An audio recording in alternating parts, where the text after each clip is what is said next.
എന്തൊക്കെണ്ടളിയാ വിശേഷങ്ങളെ? വില തന്നെ ഓണാണല്ലേ? അല്ലെ, നിനക്ക് ഈ മീശേനെയും താടിയിലേക്ക് പറ്റി എന്താ അഭിപ്രായം? അങ്ങനെയൊന്നും ഇല്ലളിയാ, എനിക്ക് ഈ മീശയും താടിയൊന്നും ചേരത്തുമില്ല, എനിക്കത് ഇഷ്ടമല്ല. അളിയാ, അപ്പൊ നീ മറ്റ ആണ്? അതെന്താ അങ്ങനെ ഒരു ടോക്ക്? എനിക്ക് അങ്ങനെയൊന്നും ഇഷ്ടമല്ല. നീ പോയാണ്, എനിക്ക് കൊറിയൻ ടച്ചാണ് ഇഷ്ടം. നീ ചുമ്മാ എന്നെ അങ്ങനെയൊന്നും വിചാരിക്കില്ല കേട്ടല്ലേ? നമ്മൾ തമ്മിൽ അങ്ങനെയൊന്നും അല്ലല്ലോ, നമുക്ക് നല്ല ബോണ്ടല്ലേ. നീ അങ്ങനെയൊന്നും പറയണ്ടായിരുന്നു കേട്ടോ. ആ വോട്ടളി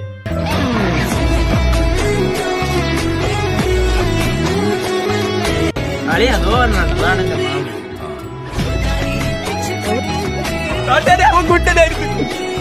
ഏയ്